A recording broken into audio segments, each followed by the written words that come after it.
Baik, bismillahirrahmanirrahim. Assalamualaikum warahmatullahi wabarakatuh. Selamat malam, salam sejahtera bagi kita semua, kepada seluruh mahasiswa yang menempuh mata kuliah Mekanika Fluida, baik kampus Indralaya maupun kampus Palembang. Pada malam hari ini kita akan kembali melanjutkan perkuliahan kita dengan topik selanjutnya, yaitu mengenai keseimbangan benda terapung. Jadi pada perkuliahan sebelumnya atau pertemuan sebelumnya kita sudah membahas mengenai konsep dari hidrostatika, mulai dari perhitungan analisis mengenai tekanan hidrostatis, kemudian juga variasi tekanan, kemudian termasuk dengan aplikasinya pada gaya akibat tekanan hidrostatis pada bidang yang terendam di dalam air.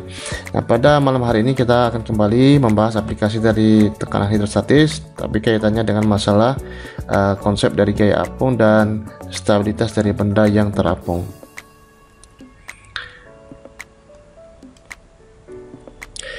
Baik, kalau kita lihat di sini dia ilustrasikan ada dua buah gambar kapal ya, seperti itu. Di sini ada kapal yang biasa mengangkut kargo ataupun peti kemas seperti itu dengan muatan yang sangat banyak. Begitu juga di sebelah kanan di sini ada tongkang atau ponton yang mengangkut batu bara seperti itu. Jadi kalau kita bertanya kenapa kedua kapal ini dengan muatan yang sebegitu berat ya, itu masih tetap bisa mengapung di atas permukaan air. Padahal kalau kita coba misalnya kita lempar satu koin atau uang logam ke dalam air, maka koin tersebut akan tenggelam di dalam air.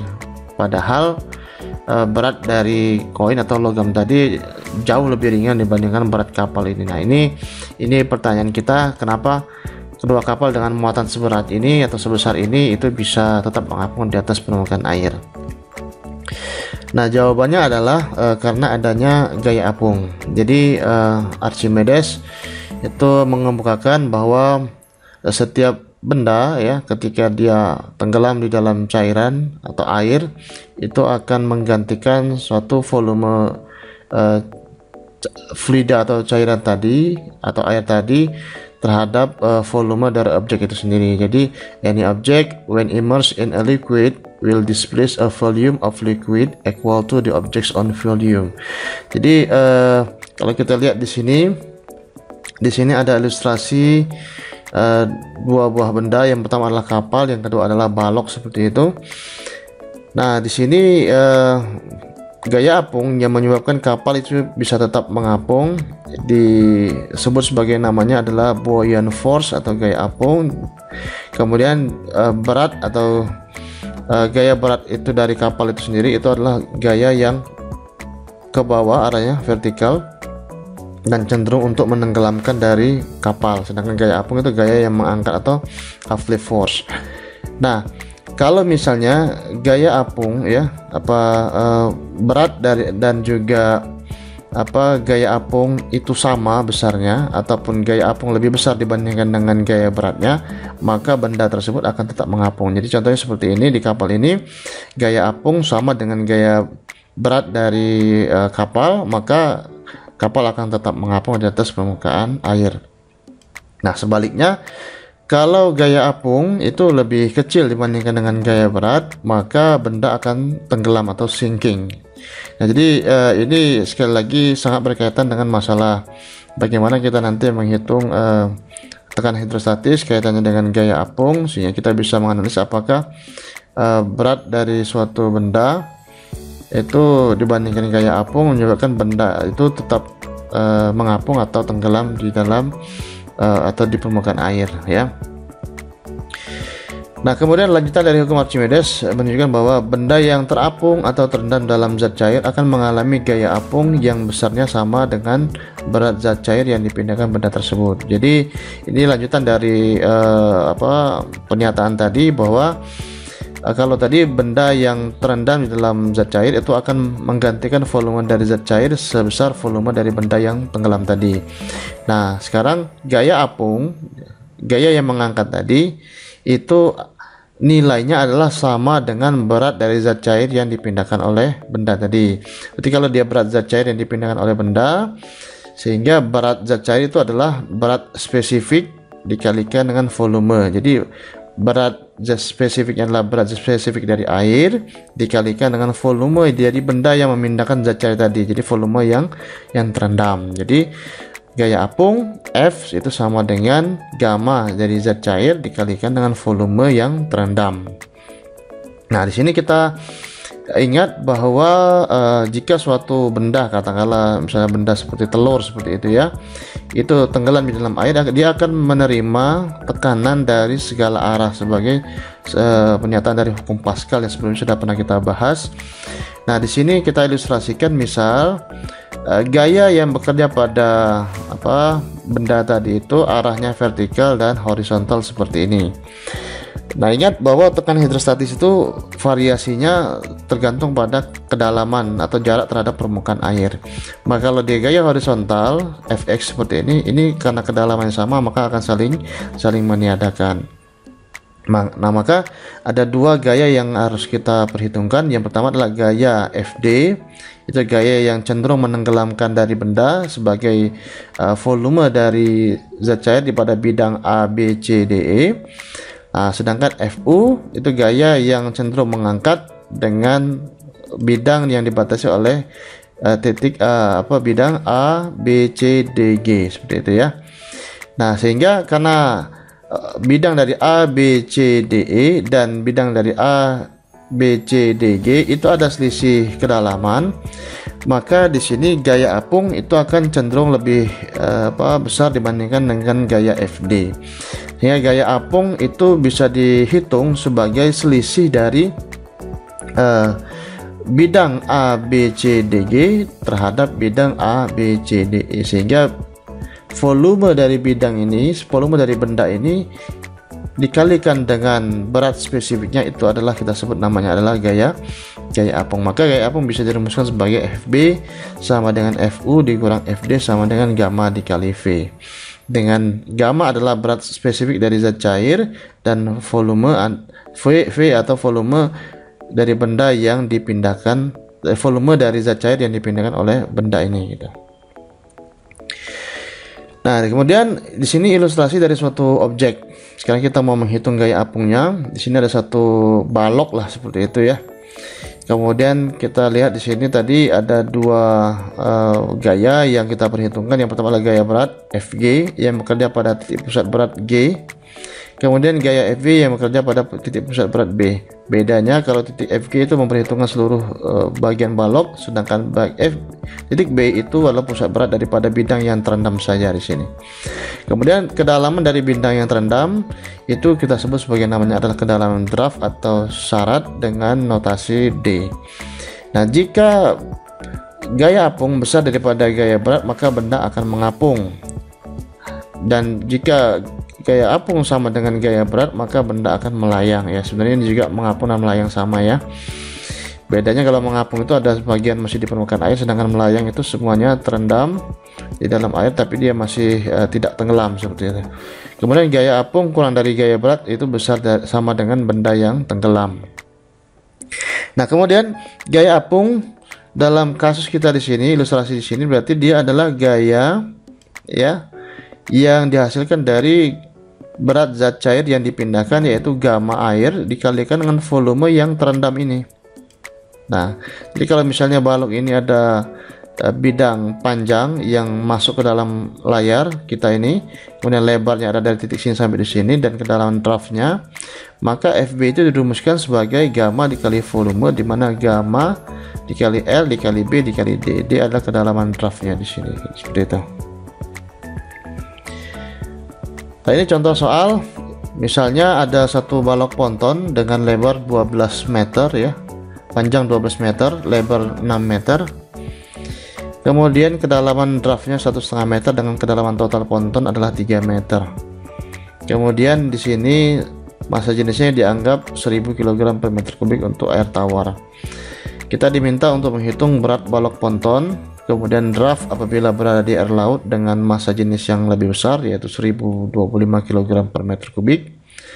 Kemudian beban yang dapat didukung oleh ponton di air tawar apabila draft maksimum yang diizinkan adalah sebesar 2 meter. Nah, yang pertama kita hitung dulu berat pontonnya dimana dalam kondisi mengapung berat ponton itu adalah sama dengan berat air. Jadi bagian yang terendam tadi ya, gaya apungnya. Di FG sama dengan FB, maka volume bisa dihitung adalah lebar dikalikan panjang dikali kedalaman dari draftnya pada air tawar D1. Kemudian gaya apung bisa dihitung sebagai massa jenis air ρ1 dikalikan dengan G percepatan gravitasi dikalikan dengan volume pada bagian bidang yang terendam. Jadi FB sama dengan 1000 dikali 9,81 dikali 6 dikali 12 dikali 1,5 meter ya, sehingga diperoleh gaya apung sama dengan sebesar 1059,48 kN. Nah, jadi karena FG sama dengan FB, maka nilai berat dari ponton itu sama dengan gaya apung sama dengan 1059,48 kN. Nah, kemudian yang kedua, kalau misalnya ponton tadi mengapung di atas permukaan air laut dengan massa jenis yang lebih besar, yaitu 1025 kg per meter kubik, maka dengan cara yang sama, hanya saja kita balik persamaannya, kita hitung D-nya, maka D2 bisa dihitung sebagai sama dengan FG, jadi gaya berat yang ponton sudah diketahui sebelumnya, dibagi dengan massa jenis air pada air laut RO2 dikalikan dengan percepatan gravitasi dikalikan lebar dikalikan dengan panjang dari balok pontonnya. Maka D2 itu bisa dihitung nilainya sama dengan adalah 1,46 meter. Jadi nilai kedalaman draft ponton jadi mengapung di atas permukaan air laut dengan berat yang sama, namun massa jenis air laut yang lebih besar dibandingkan dengan massa jenis air tawar, itu akan menghasilkan kedalaman draft yang lebih dangkal ya, atau lebih kecil dibandingkan dengan kalau misalnya ponton tersebut mengapung di air tawar. Kemudian beban maksimum, jika kedalaman draft maksimum adalah sama dengan 2 meter, maka gaya apung maksimum, jadi gaya apung maksimum kalau misalnya draft maksimum sebesar 2 meter tuh dengan cara yang sama kita hitung pada air tawar ρ1 dikalikan G dikali dengan V volume yang terendam, dimana volume di sini adalah panjang dikali lebar dikalikan dengan D maksimum, sehingga diperoleh gaya apung maksimum dari ponton itu adalah sebesar 1412,64 kN. Nah, jadi kalau tadi berat balok ponton sudah diketahui sebesar 1059,48 kN, maka beban tambahan maksimum yang diperbolehkan jika kedalaman draft maksimum yang diizinkan adalah sebesar 2 meter, maka berat maksimum yang bisa ditambahkan adalah sebesar V maksimum sama dengan FB maksimum gaya apung maksimum dikurangi dengan gaya beratnya, sehingga diperoleh sebesar berat maksimum sebesar 353,16 kN. Ya, jadi seperti itu ya untuk aplikasi dari tekanan hidrostatis pada gaya apung ke aplikasinya pada balok ponton atau pengapungan dari suatu benda di atas permukaan air. Nah, kemudian yang selanjutnya, topik berikutnya adalah mengenai stabilitas dari benda terendam ataupun terapung. Jadi bagaimana suatu benda objek itu bisa tenggelam, atau seperti kapal ini seperti ini bisa tenggelam, itu karena dia tidak stabil. Nah, kenapa tidak stabil? Nanti kita lihat kaitannya ini dengan masalah posisi dari gaya berat, pusat berat dan pusat apung, dan kaitannya juga dengan ada parameter yang kita sebut sebagai namanya titik metasentrum. Oke, di sini kita lihat ilustrasinya ada 3 buah benda ya, 1, 2, dan 3 di sini. Benda yang pertama itu dalam kondisi keseimbangan stabil, kemudian yang kedua tidak stabil, dan yang ketiga adalah keseimbangan yang netral. Kondisi keseimbangan stabil diperoleh apabila posisi dari pusat apung itu berada di atas pusat berat dari gayanya. Di titik B atau pusat gaya apung itu berada di atas pusat dari gaya beratnya. Jadi kalau selama dia itu B di atas G, maka selama itu juga benda itu akan mencapai keseimbangan yang stabil. Hal ini disebabkan karena momen dari gaya berat dan gaya apung di sini akan menghasilkan momen yang sifatnya itu mengembalikan. Kita sebut sebagai namanya adalah restoring moment atau restoring couple. Nah, sebaliknya, kalau posisi gaya berat itu berada di atas dari gaya apung, titik G di atas dari titik B, maka benda ini nanti ada 2 kondisi, bisa dia stabil atau tidak stabil, tergantung pada parameter yang kita sebut namanya titik metasentrum. Namun dalam parameter ini kondisinya misalnya kita momen yang dihasilkan dari gaya berat dan gaya apung pada kondisi yang seperti ini itu akan menjadi momen yang cenderung sifatnya menggulingkan atau kita sebut sebagai namanya overturning moment ya, atau overturning couple. Sedangkan pada kondisi yang ketiga di mana titik B dan G itu saling berimpit ya, maka keseimbangan yang terjadi itu kita sebut namanya keseimbangan yang netral. Nah, ini ilustrasi yang hampir sama dengan sebelumnya, hanya saja di sini kalau kita lihat benda pada kondisi stabil ya, di mana pada kondisi tersebut dihasilkan yang namanya restoring couple atau restoring moment tadi ya. Kemudian juga di sini sama itu juga, tapi yang terjadi adalah yang kita sebut namanya restoring overturning couple atau overturning moment ya. Nah, untuk yang lebih jelasnya di sini kita lihat kaitannya dengan titik metasentrum atau M. Jadi titik metasentrum itulah titik ya, atau garis ya, kalau kita sebut garis metasentrum adalah garis maya yang tidak terlihat tapi kita perhitungkan berdasarkan perpanjangan dari titik apung setelah terjadi perpindahan gaya apung ya terhadap sumbu dari bendanya itu. Jadi misalnya di sini kita lihat pada kondisi stabil di mana pusat dari gaya apung itu di atas dari pusat dari berat benda, ini selalu kondisinya stabil. Sedangkan pada saat kondisi di mana gaya berat di atas dari gaya apung itu bisa stabil bisa tidak stabil. Kalau stabil, titik metasentrum itu berada di atas titik G dan titik B seperti ini, sehingga nilai dari jarak G terhadap titik M itu bernilai positif yang kita sebut sebagai namanya tinggi metasentrum yang positif, dan itu akan cenderung menghasilkan momen yang mengembalikan atau restoring moment. Nah, sebaliknya pada saat titik M, titik metasentrum tadi berada di bawah G, berarti nilai GM ini akan bernilai negatif, yang berarti adalah dia tidak stabil atau terjadi yang namanya momen yang sifatnya menggulingkan. Nah, jadi ini kita penting untuk memperhatikan kedudukan dari titik metasentrum yang kemudian kita analisis berdasarkan kondisi dari suatu kondisi benda yang terendam atau terapung di atas permukaan air. Nah, ini kita lihat ilustrasi dari bagaimana kita menentukan tinggi metasentrum ya dari suatu benda tadi. Jadi ketika benda itu diberikan suatu gangguan, misalnya kalau tadi kapal itu akibat ombak ataupun angin sehingga terjadi perubahan posisi ya, ada kemiringan, maka akan terjadi perubahan pergeseran dari pusat gaya apung yang sebelumnya pada B menjadi B aksen. Nah, kemudian perpanjangan garisnya itu perpotongannya akan ditentukan sebagai titik M, dan kemudian titik M ini terhadap titik G itu kita sebut namanya adalah tinggi metasentrum. Tinggi metasentrum ada yang nyebutnya tinggi metasentris sama ya. Nah, tinggi metasentrum GM itu dihitung sebagai nilai dari BM dikurangi dengan BG. Jadi BM jaraknya dari titik B ke titik M, pusat dari gaya apung terhadap titik metasentrum, dikurangi dengan BG, jadi pusat gaya apung terhadap pusat dari benda atau objek kita.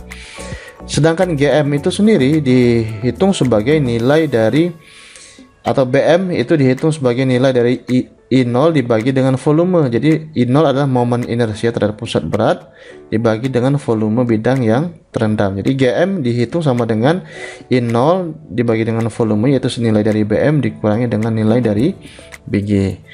Jadi apabila G di bawah B ya, maka BY ditambahkan. Dalam keadaan ini tinggi metasentrum selalu positif dan dalam keseimbangan yang stabil. Jadi kembali lagi kepada kondisi di awal, kalau misalnya G itu di bawah B, maka selalu kondisi kita akan stabil. Kemudian momen inersia terhadap pusat berat, ini pada pertemuan sebelumnya sudah kita bahas. Ada yang persegi misalnya untuk lingkaran, setengah lingkaran, segitiga maupun seperempat lingkaran, di mana momen inersia untuk yang persegi panjang misalnya itu adalah 1/12 BA pangkat 3 dan 1/12 AB pangkat 3 tergantung pada sumbu X atau Y yang kita tinjau. Sedangkan untuk yang silinder atau misalnya bulat seperti ini, lingkaran, itu adalah 1/4 VR pangkat 4. Jadi nanti kalau walak ponton ya balok persegi panjang atau persegi 4, ataupun bulat lingkaran seperti silinder seperti itu ya.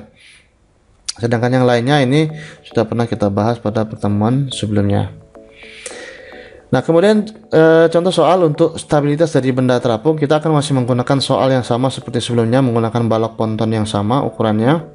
Kita akan menghitung atau menentukan stabilitas dari ponton tersebut, ya. Adapun untuk sumbunya, kalau kita lihat di sini titik pusat beratnya, sumbu Y di sini, sumbu X di sini. Jadi kalau sumbu X ya, untuk momen inersianya adalah 1/12 L dikali B pangkat 3, B nya di pangkat 3, sedangkan untuk yang sumbu Y maka 1/12 B dikali L pangkat 3. Jadi akan kita hitung seperti itu. Jadi berat ponton ini sudah kita hitung sebelumnya, sebesar 1059,48 kN. Kemudian draftnya juga sudah diketahui dari soal sebesar sama dengan 1,5 meter. Maka jarak pusat apung B terhadap dasar ponton OB. Jadi kalau kita lihat di sini, OB ini dasar, ini pusat dari apungnya. OB itu nilainya adalah setengah dari D1, yaitu 1,5 dibagi dengan 2 sama dengan 0,75 meter. Kemudian jarak pusat berat G terhadap dasar ponton OG. OG dari dasar kepada pusat berat itu nilainya adalah H dibagi dengan 2. Jadi 3 dibagi 2 sama dengan 1,5 meter. Kemudian jarak antara pusat apung B dan pusat berat G, BG. BG itu adalah nilai dari OG dikurangi OB sama dengan 1,5 dikurangi 0,75 sama dengan 0,75 meter. Jadi BG jarak pusat apung terhadap pusat berat, BG itulah nilai dari OG dikurangi dengan OB, jadi sama dengan nilainya 0,75 meter. Nah, kemudian momen inersia penambang segi 4 dari balok ponton tadi, kalau kita tinjau terhadap sumbu X maka nilainya adalah 1/12 dikali L dikali B pangkat 3, nilainya adalah 216 meter pangkat 4. Sedangkan pada sumbu Y itu adalah 1/12 B dikali L pangkat 3 sama dengan 1/12 dikali 6 dikali 12 pangkat 3 sama dengan 864 meter pangkat 4. Ini keliru ya, harusnya ini adalah sumbu YOY gitu. Dari kedua nilai tersebut diambil yang nilainya terkecil, yaitu IOX sebesar 216 meter pangkat 4. Kenapa diambil yang terkecil? Karena kita kalau misalnya yang terkecil ini aman atau stabil, maka yang lebih besar tentu akan lebih stabil. Nah, volume air yang dipindahkan ponton, volume sama dengan B dikali L dikali D sama dengan 6 dikali 12 dikali 1,5 meter. Volume yang dipindahkan sebesar 108 meter pangkat 3. Nah, dengan demikian bisa kita hitung nilai BM itu sama dengan IOX dibagi dengan volume sama dengan yang terkecil tadi 216 dibagi dengan volume yang terendam sebesar 108 sama dengan 2 meter. Nah, jadi karena BM dan BG sama-sama sudah diketahui, maka kita bisa menghitung tinggi meter sentrum GM yang nilainya adalah nilai dari BM dikurangi dengan BG sama dengan 2 dikurangi 0,75 sama dengan 1,25 meter. Nah, nilainya positif ya. Oleh karena GM lebih besar dari 0 atau positif, maka ponton itu dalam kondisi yang stabil gitu. Kemudian contoh soal yang berikutnya, ini Bapak ambil dari buku Bruce Manson kalau tidak salah ya. Hampir sama dengan tadi. Untuk balok hanya saja ini bentuknya silinder ya. Silinder dengan diameter 0,25 meter ya. Panjangnya 0,25 meter juga, terdiri dari material dengan berat sebesar 8.000 Newton per meter kubik. Pertanyaan, apakah dia akan mengapung pada posisi yang horizontal, ya artinya dia kondisi stabil atau tidak, seperti itu maksudnya. Penyelesaiannya, untuk karena silinder kita ambil 1/4 VD pangkat 4 ya. Ya, sebenarnya hampir sama dengan tadi, beda kalau untuk yang rumus tadi kalau pakai R ya 1/4 VR pangkat 4, kalau yang pakai D berarti 1/4 VD pangkat 4 ya. Nilainya adalah 0,000192 meter pangkat 4. Kemudian volume yang dipindahkan dari silinder tadi yang terendam itu sama dengan berat ya 8.000 tadi dibagi dengan gamma airnya, jadi 8.000 dikali dengan 1/4 VD kuadrat dikali dengan 0,25 dibagi dengan 9.810 sama dengan 0,0100 meter pangkat 3 gitu ya. Kemudian kedalaman silinder yang tenggelam di dalam air adalah kedalaman draftnya adalah volume dibagi dengan luasan sama dengan 0,01 tadi, volumenya dibagi dengan luasan seperempat VD kuadrat sama dengan 0,204 meter. Kemudian di sini kita lihat dengan cara yang sama seperti tadi, misalnya titik O ya, kita buat tadi pada contoh sebelumnya. Ini jadi nilai dari CG, kalau tadi kita sini B, ini CG itu adalah nilai dari OG dikurangi dengan OC, berarti nilainya adalah CG sama dengan 0,125 dikurangi dengan 0,204 dibagi dengan 2 sama dengan 0,023 meter. Jadi kalau tadi CG ataupun BG tadi pada soal sebelumnya nilainya ada 0,023 meter, maka GM itu bisa kita hitung berdasarkan nilai dari BM ya, atau CM gitu. CM tadi ya, CM itu nilainya adalah IO 0,00192 dibagi dengan apa, volume ya, volume yang dipindahkan dikurangi dengan 0,023 itu nilai dari CG, sehingga diperoleh nilai GM nilainya adalah minus 0,004 meter. Berarti dia tidak stabil ya. Jadi this is a negative value showing that the cylinder will not float with ends horizontal. Jadi artinya silinder ini tidak akan mengapung pada sisi yang horizontal tetap datar seperti ini. Jadi dia akan mengapung pada kondisi yang sisi yang lainnya. Jadi dia terbalik seperti itu ya. Jadi it would undoubtedly float on its side. Jadi dia akan terguling atau terbalik akibat nilai GM atau nilai tinggi metacentrum yang bernilai negatif. Baik Bapak, kira itu untuk perwakilan kita pada malam hari ini dengan topik mengenai keseimbangan dari benda yang terapung. Semoga dapat dipahami dengan baik oleh mahasiswa. Bapak akhiri billahi taufiq wal hidayah. Wassalamualaikum warahmatullahi wabarakatuh.